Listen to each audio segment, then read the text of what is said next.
M A education विषय अध्ययनकर्त्याचे मानसशास्त्र घटक क्रमांक 4 अध्ययनकर्त्याचे व्यक्तिमत्व. व्यक्तिमत्व संकल्पना व अर्थ. व्यक्तिमत्वाच्या व्याख्या. बुद्धिमत्तेच्या व्याख्याप्रमाणेच व्यक्तिमत्वाच्या व्याख्यांचा अभ्यास केल्यावर बहुसंख्य व्याख्यांचे स्वरूप विश्लेषणात्मक आहे हे लक्षात येते. दुसरी गोष्ट, मानसशास्त्रज्ञांनी आपापल्या अनुभवांच्या आधारे व्यक्तिमत्व शब्दांची व्याख्या तयार केलेली आहे.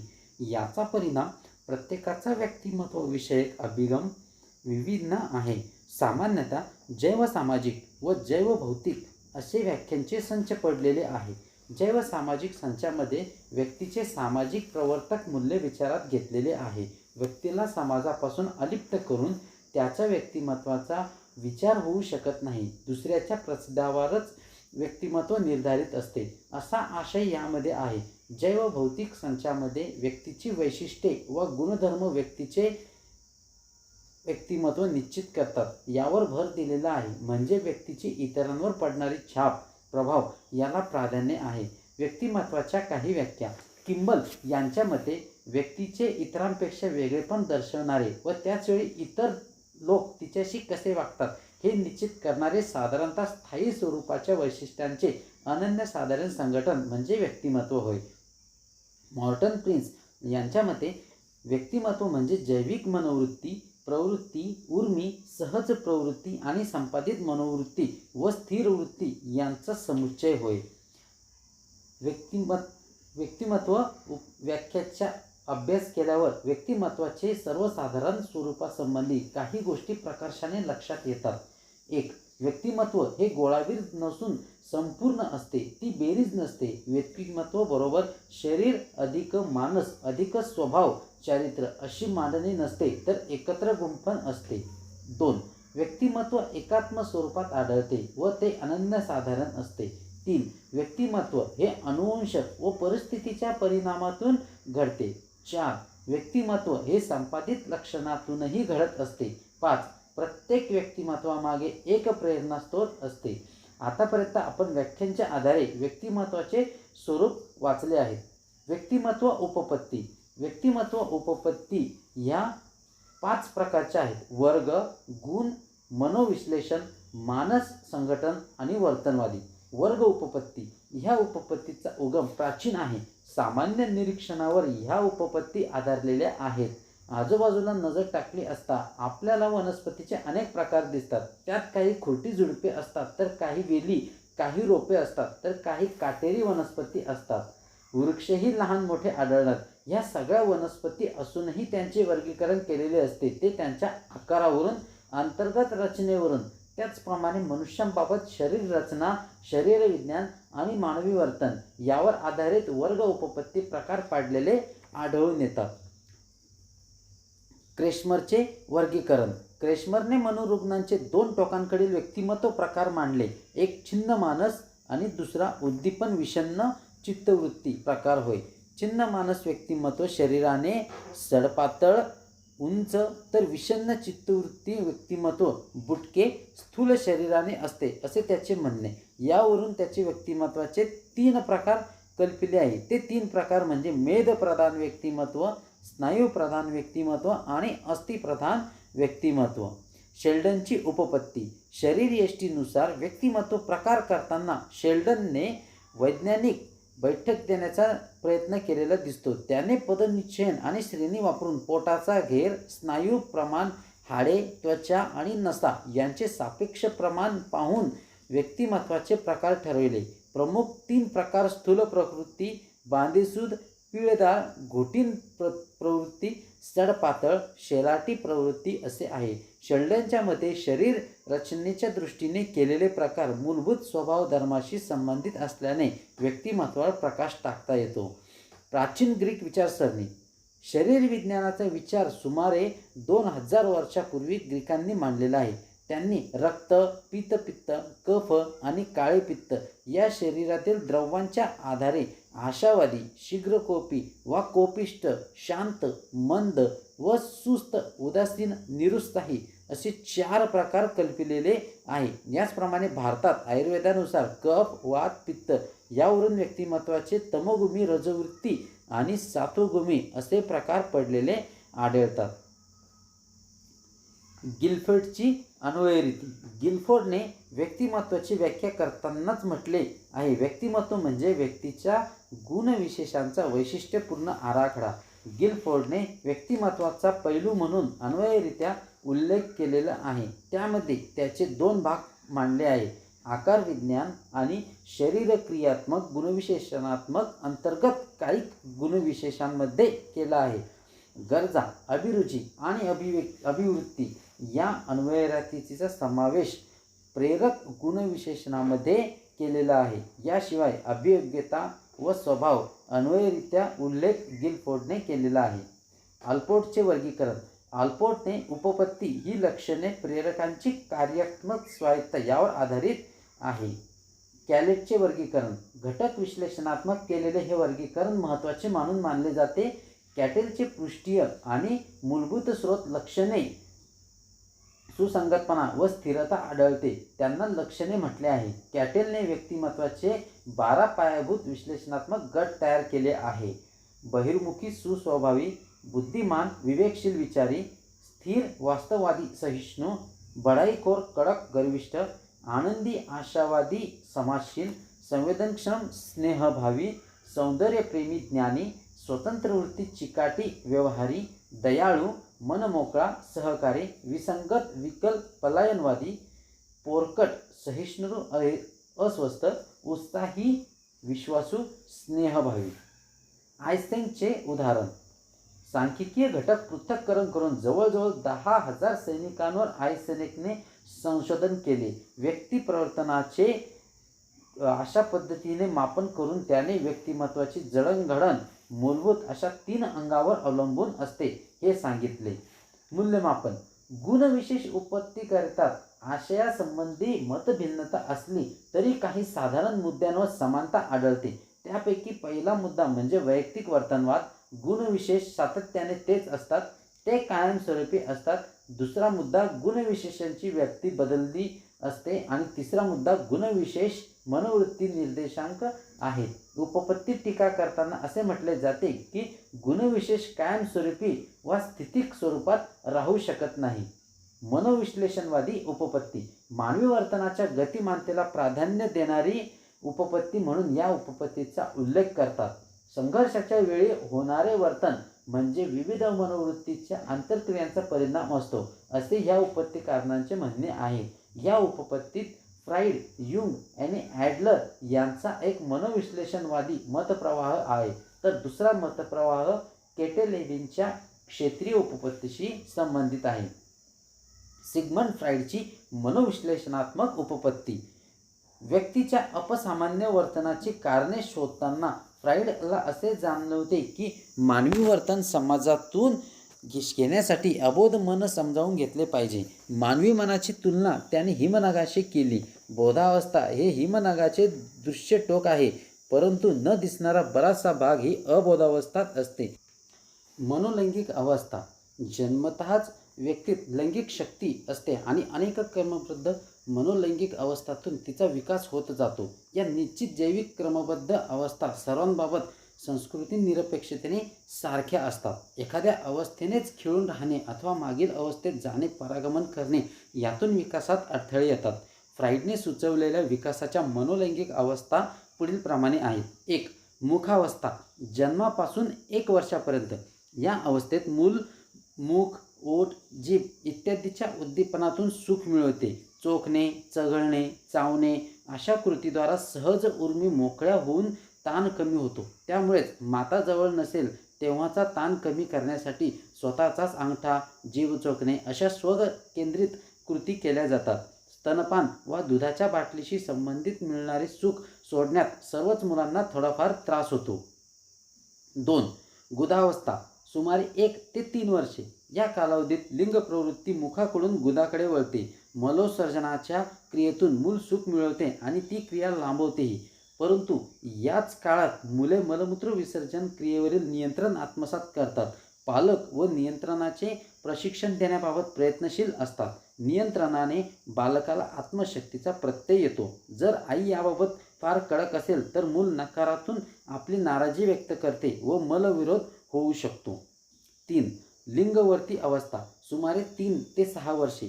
फ्राईडच्या मते या कालावधीत लिंग प्रवृत्ती जननेंद्रियांकडे वळते.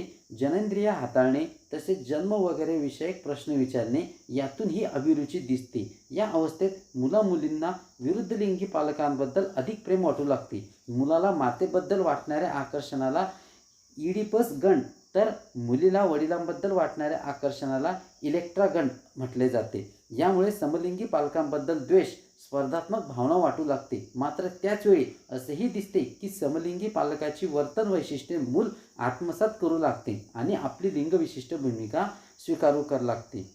सुप्तावस्था 6 ते 12 वर्षे.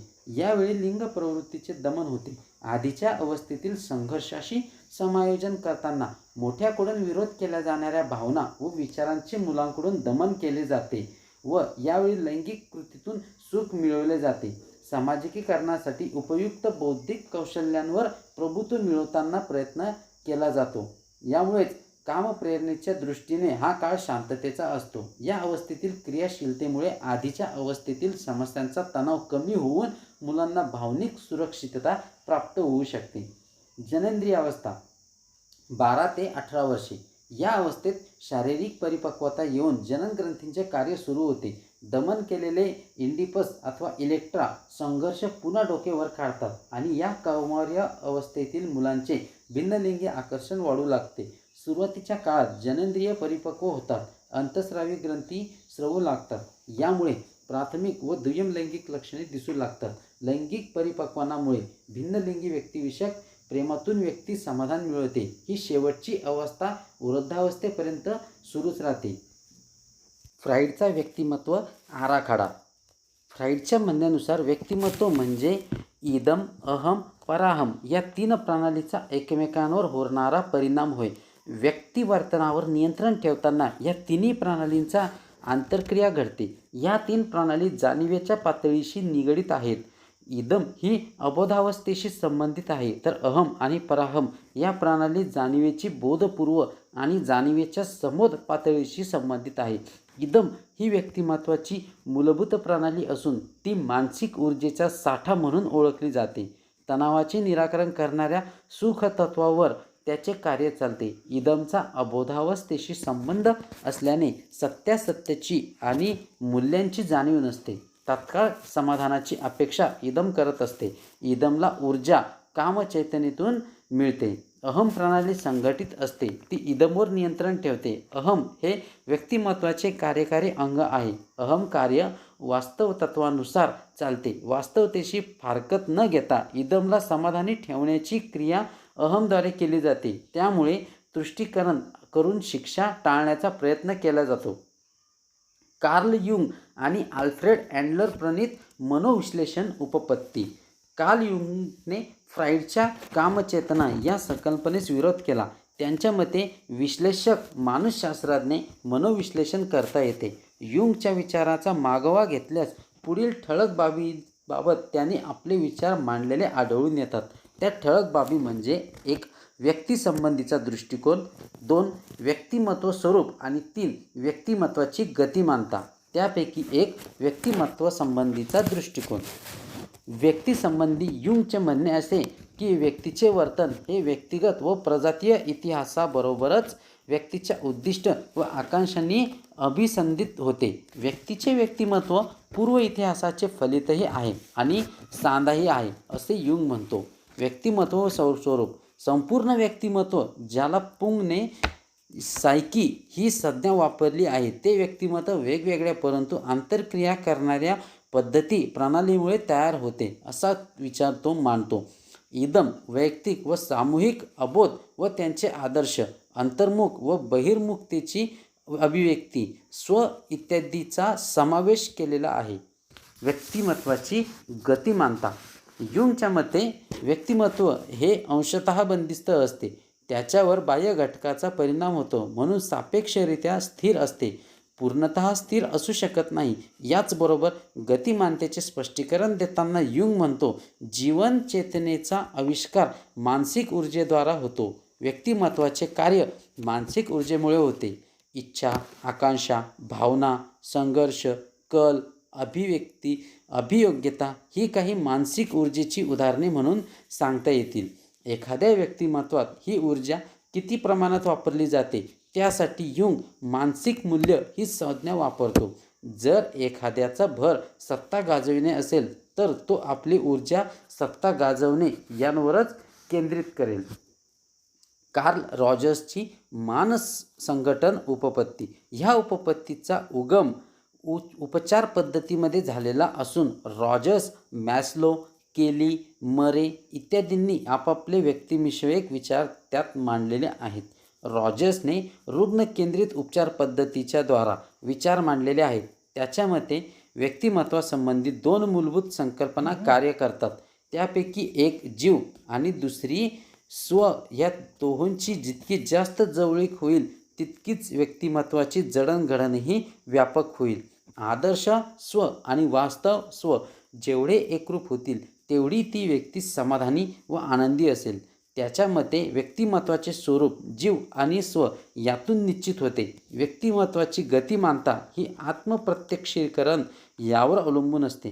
किंबहुना मानवी प्रेरणेमागची शक्ती आत्मप्रत्यक्षीकरणच आहे. हीच शक्ती व्यक्तीला परिपूर्णतेकडे घेऊन जाते असे मत तो मांडतो. आत्मानुभूती, आत्मपरीक्षण, आत्मनिर्वाह आणि आत्मोक्ष हे प्रमुख 4 घटक आहे. या घटकावर रॉजर्सची उपपत्ती आत्मकेंद्रित आहे असे म्हणता येईल. व्यक्तिमत्व विकासात वर्तमानातील अनुभव महत्त्वाचे आहेत असे तो मानतो. त्याच्या मते विकासाचे निश्चित टप्पे नसतात. मिलरची वर्तनवादी उपपत्ती. अध्ययन क्रियेवर आणि विशेषतः चेतक प्रतिसाद संबंधांवर ह्या उपपत्तीची उभारणी झालेली आहे. या विचाराधीन व्यक्तिमत्व समजावून घेण्यासाठी अध्ययन, वस्तुनिष्ठता यांवर भर दिला आहे. डोलार्ड आणि मिलर यांनी येल विद्यापीठात विकसित केलेल्या उपपत्तीला व्यक्तिमत्वाची प्रबलन उपपत्ती असे संबोधले जाते. डोलार्ड आणि मिलर व्यक्तिमत्वाचे स्थौतिक स्वरूप मान्य करीत नाही. अध्ययनातून सवय जडणे ही त्याच्या व्यक्तिमत्व उपपत्तीची मूळ संकल्पना आहे. त्यांच्या मते व्यक्तिमत्वविषयक साध्या साध्या उर्मीकडून जटिल कार्याकडे असा होतो. अध्ययन प्रक्रियेचे उर्मी, सूक्ष्मचिन्ह, प्रतिसाद आणि प्रबलन हे 4 महत्त्वाचे घटक आहेत असे त्यांचे म्हणणे आहे. जन्मजात गरजा व्यक्तिमत्व विकासात महत्त्वाच्या आहेत असे ते म्हणतात. थोडक्यात त्यांनी मनोविश्लेषण आणि हलची अध्ययन उपपत्ती यांचा मेळ घडवून आणलेला आहे. व्यक्तिमत्वावर परिणाम करणारे घटक. आपला जन्म झाला त्यावेळी जसे आपण होतो तसे आज आपण नाही. कारण जन्माच्या वेळी अनुवंशाने काही गोष्टी आपणास प्राप्त झालेल्या होत्या. त्यांच्यामध्ये परिस्थितीनुसार बदल होत गेला. याचा अर्थ व्यक्तिमत्व विकासात अनुवंश व परिस्थिती हे 2 घटक कारणीभूत ठरतात. अनुवंश व परिस्थिती हे जैविक आणि बाह्य घटकांचेच भाग आहेत. जैविक घटकात अनुवंश, शरीरयष्टी, अंतःस्राव, ग्रंथी यांचा समावेश होतो. तर बाह्य घटकात गर्भाशयातील परिस्थिती, कुटुंब, घर, शाळा, समाज, संस्कृती, व्यवसाय, भौगोलिक स्थिती यांचा समावेश होतो. व्यक्तिमत्वाची जडणघडण अनुवंश व परिस्थिती यांच्या गुणाकारावर अवलंबून असते. गुणाकारात 2 पदे आवश्यक असतात. त्याचप्रमाणे व्यक्तिमत्व विकासात हे 2 घटक आवश्यक आहेत. अनुवंशाद्वारे अंगकाठी, चेहरेपट्टी, उंची, रंग, काही स्वभावधर्म, वृत्ती, बुद्धी इत्यादी गोष्टी निश्चित होतात. अनुवंशामुळे व्यक्तीच्या गुणांची कमाल पातळी निर्माण होते आणि ही कमाल पातळी गाठण्यासाठी परिस्थितीचा हातभार लागतो. कंठस्थ ग्रंथीतून स्राव अधिक झाला तर उंची वाढते, शारीरिक हालचाली वेगवान बनतात, अस्थिरता होते. जर स्राव कमी प्रमाणात निर्माण झाला तर शिथिलता येते, स्मरणशक्ती कमी होते. बाह्य घटकामध्ये घर, कुटुंब, शाळा, समाज, भौगोलिक परिसर यांचा अंतर्भाव होतो. हे आपण वर पाहिले आहे. प्रदीर्घ बालावस्थेमुळे चालणे, बोलणे, वागणे, रीतभात, भाषा यांचा परिणाम होतो. त्याचबरोबर कौटुंबिक परिस्थितीचे मूल्ये, अभिवृत्ती यांवरही परिणाम जाणवतो. पिता दारुडा असला तर मुलांवर होणारा परिणाम यासंबंधी सुरुवातीचाच उल्लेख केलेला आहे. बालगुन्हेगारीची मुळे कुटुंबातच आढळतात हे अनेक अभ्यासावरून सिद्ध झालेले आहेत.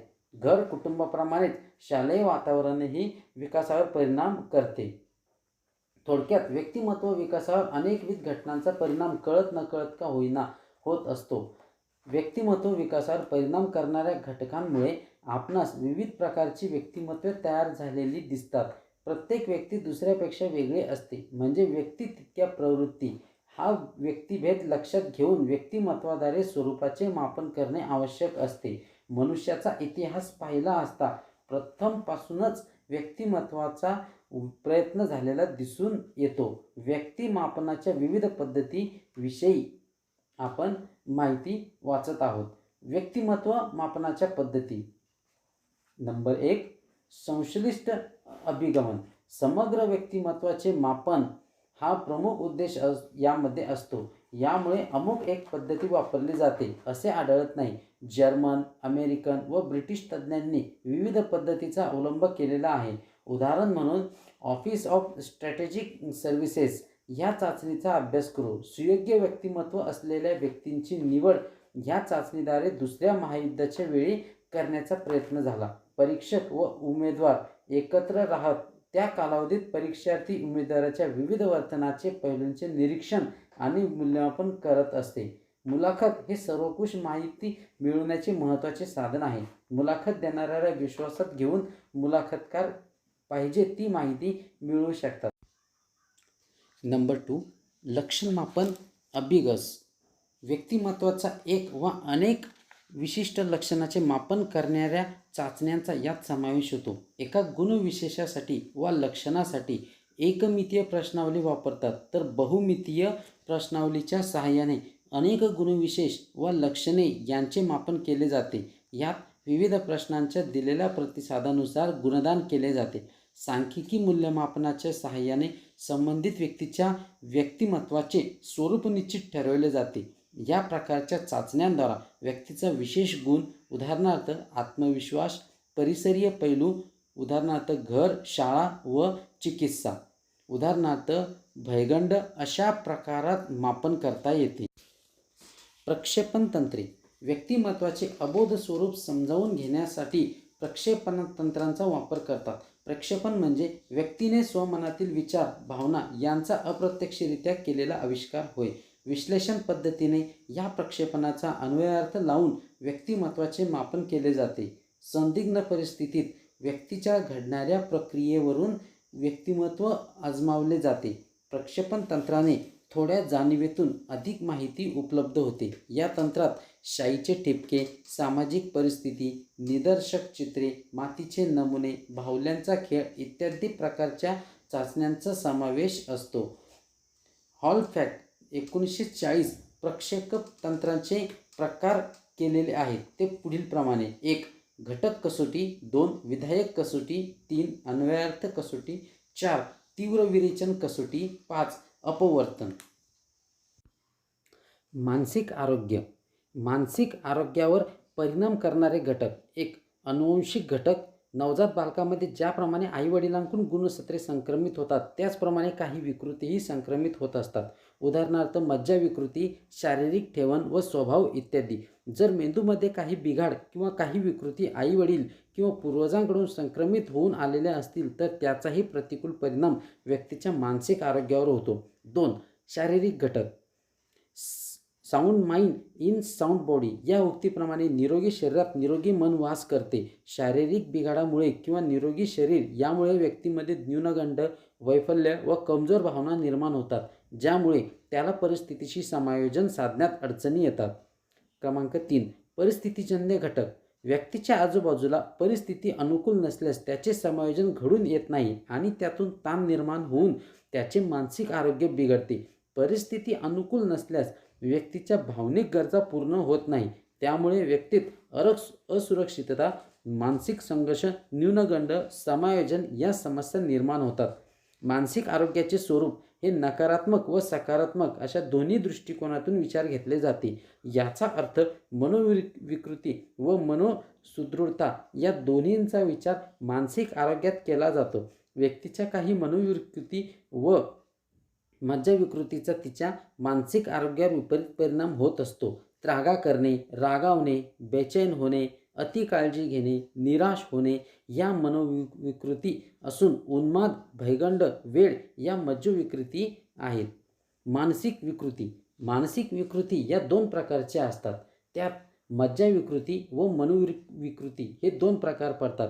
यात व्यक्तीची अनिष्ट, अपसामान्य, अप्रस्तुत स्वरूपाचे वर्तन असते, म्हणजेच जे वर्तन सामाजिक मापदंडापेक्षा वेगळे असते. अमेरिकन सायकोलॉजिकल असोसिएशनने शास्त्रीय परिभाषेत मानसिक विकृतीची व्याख्या व वर्गीकरण देण्याचा प्रयत्न अनेकदा केला आहे. Diagnostic and statistical manual of mental disorders या नावाने वर्गीकरणाच्या आवृत्त्या प्रसिद्ध केल्या आहेत. मानसिक विकृती हा व्यक्तीमध्ये दिसून येणारा चिकित्सात्मक दृष्ट्या असा वर्तनवाद मानसिक लक्षणपुंजन आहे. यात व्यक्तीला होणारा वर्तमानातील त्रास, यातना, वेदनादायी लक्षणे, तिच्या क्षमतेतील ऱ्हास, एक वा अनेक कार्यामध्ये बिघाड, वेदनांची कार्यक्षमतेची जोखीम यांचा समावेश असतो. म्हणजेच मानसिक विकृत व्यक्तीचे वर्तन हे अपसामान्य वर्तन दिसून येते. मज्जा विकृती भावनिक ताण, आंतरिक संघर्ष, विसंगत सामाजिक संबंध व वैषम्य यामुळे मज्जा विकृतीत निर्माण होते. भावनिक आघात आणि मानसिक संघर्षामुळे व्यक्ती अस्थिर होतो, परंतु ती अस्थिरता दीर्घकाळ राहिल्यास त्यातून मज्जा विकृती होते. मज्जा विकृतीचे प्रमाण सामान्यपणे पुरुषांपेक्षा स्त्रियांमध्ये जास्त प्रमाणात दिसून येते. मज्जा विकृतीत व्यक्ती सर्वसामान्य बुद्धीच्या असतात, परंतु तीक्ष्ण बुद्धीच्या व्यक्तीमध्ये मज्जा विकृतीचे प्रमाण अधिक आढळून येते. या विकृतीचे प्रकार पुढीलप्रमाणे सांगता येतील. उन्माद, पलायन, द्विव्यक्तिमत्व. चिंता विकृती जे लोक प्रदीर्घ काळ एकाच गोष्टीचे केवळ चिंता करत राहतात त्यांच्यात ही विकृती निर्माण होते. तसेच जीवनातील ताण कमी करण्यासाठी चुकीच्या मार्गाचा अवलंब करणे किंवा अतिश्रम करणे यामुळे देखील चिंता विकृती होत असते. चिंता विकृती व्यक्तीमध्ये मृत्यूची भीती वाटते, डोकेदुखी सतत जाणवते, जीवनात अस्थिरता जाणवते, अभिरुची ऱ्हास झालेला असतो, अपचन झाल्याचे सतत जाणीव होते. अशा प्रकारची लक्षणे दिसून येतात. कुक रेमोंड यांनी 3 प्रकारच्या चित्ताविकृती व्यक्त केल्या आहेत. 1. अतिमहत्वाकांक्षी, अतिउत्साही व प्रवर्तक. 2. अपरिपक्व, परावलंबी, अतिलाभ. 3. भावनिकदृष्ट्या अपरिपक्व. पुढील मुद्दा मज्जातंतू. मानसशास्त्रज्ञ बट यांच्या मते ज्यांची नसतंतू क्षीण बनतात व ज्यामुळे ही विकृती निर्माण होते, खूप जास्त कालखंडापर्यंत मानसिक ताण राहिला तर मज्जातंतू क्षीणता येते. या व्यक्तीमध्ये काम न करता थकवा येणे, थकवा नसून देखील थकवा असल्याचे सांगणे, झोप न येणे, डोकेदुखी, चिडचिड होणे, कशातच रुची न वाटणे अशी लक्षणे दिसून येतात. सायकोथोनिया या 2 प्रकारचे लक्षण किंवा रिग्न आढळून येतात. 1. ऑब्सेसिव्ह कॉग्निटिव्ह स्टेटस, एखाद्या काल्पनिक गोष्टीचा आग्रह धरणारे. आणि 2. फोबिया म्हणजे भयगंड. आता पुढील मुद्दा मनोविकृती व्यक्तीचे स्वरूप हे मनोविकृत व्यक्तीपेक्षा अधिक तीव्र व गंभीर असते. मनोविकृत व्यक्ती स्वतःवर नियंत्रण ठेवू शकत नाही, त्यामुळे त्यांना सामाजिक समायोजन साधण्यात अनेक अडचणी येतात. मनोविकृती येण्याचे कारण म्हणजे जवळच्या व्यक्तीचा अपघात, मृत्यू, मोठे आर्थिक नुकसान, प्रेमभंग असे असू शकतात. जीवनात येणाऱ्या अनेक संघर्षांना सामोरे जाणे सर्वांनाच जमतेच असे नाही. त्यातील काही लोकांना तो धक्का सहन न करणे व पचविणे शक्य होत नाही. त्यातूनच त्यांची मनोविकृतीकडे वाटचाल सुरू होते. मनोविकारामध्ये भावनिक दुर्बलता, सामाजिक संबंधातील एकसूत्रतेचा अभाव, याबरोबरच भ्रामक कल्पना व विचार क्षमतेचा ऱ्हास ही लक्षणे दिसून येतात. यात व्यक्ती सामाजिक संबंधापासून दुरावली जाते व एकलकोंडी होते. भावनिक नियंत्रण जाऊन भावना किंवा क्रिया एकत्र घडतात. यात खूप खाणे किंवा अन्नाचा कणही न खाणे यासारखे प्रकार दिसून येतात. हर्ष, खेदचक्र, मानसावस्था, भावनिक आंदोलन हे या विकृतीचे मुख्य लक्षण असते. यात हर्ष, अतिउत्साह असल्यामुळे केंद्रित करता येत नाहीत व खिन्नावस्था, उदासीनता निर्माण होते. त्यामुळे निर्णय क्षमता नष्ट होऊन अंमलबजावणी क्लेशदायक होते. स्थिरभ्रम असलेल्या व्यक्ती या बुद्धिमान असतात. त्यांना कोणी विरोध केला तर सहन होत नाही. ते म्हणतात तेच अंतिम अशी त्यांची अपेक्षा असते. घातक विषण्णता, विषण्णता असलेले व्यक्ती स्वतःचीच अवहेलना करतात. आपण वाईट आहोत व स्वतःलाच दोष देत राहतात. आपण जगण्यासाठी पात्र नाही अशी धारणा करून ते आत्महत्येला प्रवृत्त होतात. इंद्रिय विषम मनोवृत्तीमधील विचार प्रवाह. 1. वार्धक्य विकृती. साधारण वयाच्या 70 नंतर ही विकृती आढळून येते. शारीरिक आणि मानसिक क्षमतेचा ऱ्हास झाल्यामुळे विस्मरण, मृत्यूची भीती, चिंता, स्वार्थी वृत्ती, अनुमान आणि निर्णय क्षमतेचा ऱ्हास झालेला असतो. 2. मेंदू पक्षाघात. मेंदूला इजा झाल्यामुळे ही विकृती निर्माण होते. डोकेदुखी, अस्वस्थता जाणवते. कौटुंबिक व्यावसायिक जबाबदारी स्वीकारण्याची तयारी नसते. मस्तिष्क सिरा कर्क विषम. मेंदूला रक्तपुरवठा करणाऱ्या रक्तवाहिन्यांचे काढणीकरण झाल्याने मेंदूला योग्य रक्तपुरवठा होत नाही. चिंता, विस्मरण, थकवा, अस्वस्थता, भ्रम होणे, आक्रमकता वाढणे आणि जीवन अस्थिर होते. 4. मद्यार्क विकृती. मद्यार्क अतिप्रमाणात सेवन केल्याने मद्यार्क विकृती निर्माण होते. यामुळे शरीर कंप होणे, विस्मरण होणे, भास होणे यासारखे लक्षणे दिसून येतात. व्यक्तिमत्व अभ्यासाचे शैक्षणिक महत्त्व. आतापर्यंत आपण व्यक्तिमत्व संकल्पना, व्यक्तिमत्व विकासावर परिणाम करणारे घटक, स्थिर अस्थिर व्यक्तिमत्वाची लक्षणे वाचली. व्यक्तिमत्वाची उपपत्ती, मापन पद्धतीसुद्धा समजावून घेतल्या. व्यक्तिमत्वाची परिपक्वता व प्रगल्भता याचबरोबर समायोजन करण्याची क्षमता यासंबंधी या अभ्यासाने ज्ञान मिळते. शिक्षकाला स्वतःच्याही व्यक्तिमत्वाची ओळख यातून होते. शालेय जीवन व्यक्तिमत्वाचा पाया घातला जातो असे विधान केले जाते. त्या दृष्टीने व्यक्तिमत्वाचे शैक्षणिक महत्त्व स्पष्ट होते. शिक्षक आपल्या आचारविचारातून सामाजिक जीवन मूल्यांचे संस्कार मुलांसमोर नमुना आदर्श म्हणून ठेवू शकतो. मुलांचे कसे वागावे हे शिक्षकाने स्वतःच्या उदाहरणावरून त्यांच्यापुढे ठेवले पाहिजे. आता या क्रमांक 3 घटकाचा आपण सारांश बघणार आहोत. व्यक्तिमत्वात व्यक्त होणे हा अर्थ अभिप्रेत असून ही व्यक्ती होण्याची क्रिया शारीरिक व मानसिक कृतीद्वारा होते. इंग्रजीतील पर्सनॅलिटी हा शब्द पर्सोनाच्या लॅटिन शब्दापासून तयार झालेला आहे. त्याचा अर्थ मुखवटा असा आहे. व्यक्तिमत्व हे विकसनशील आहे आणि त्याच्या विकासावर परिणाम करणारे घटक प्रामुख्याने जैविक व बाह्य स्वरूपातील आहेत. जैविक घटकात अनुवंश, अंतःस्राव ग्रंथी, बुद्धी यांचा समावेश होतो, तर बाह्य घटकात परिसरातील घर, कुटुंब, शाळा, मित्र, शेजारी पाजारी, व्यवसाय, संस्कृती, भौगोलिक परिस्थिती यांचा अंतर्भाव होतो. व्यक्तिमत्वाचा नेमका अर्थ सांगण्याचा अनेकांनी आपापल्या परीने प्रयत्न केलेला दिसतो. ह्या विविध विचारधारांनाच उपपत्ती असे संबोधले जाते. यामध्ये वर्ग, गुणविशेष, मनोविश्लेषण, मानसंघटना आणि वर्तन उपपत्ती या प्रमुख उपपत्ती आहेत. यापैकी कोणतीही उपपत्ती परिपूर्ण नाही, परंतु व्यक्तिमत्वाच्या विविध महत्त्वाच्या अंगाची ओळख होऊन त्याचे मापन करणे शक्य होते. हा या उपपत्तीचा विशेष होय. व्यक्तिमत्वाच्या मापनावरून व्यक्तिमत्वाचे 2 प्रकार मांडलेले आहेत. स्थिर संतुलित एकात्म व्यक्तिमत्व आणि अस्थिर असंतुलित प्रकारचे व्यक्तिमत्व असे 2 प्रकार आहेत. या प्रत्येकाची लक्षणे वेगवेगळी आहेत. एकात्म सुसंघटित आणि संतुलित व्यक्तिमत्वाची समतोलत्व, पक्वता, स्थिरता आणि सुसंवाद ही लक्षणे सांगता येतील.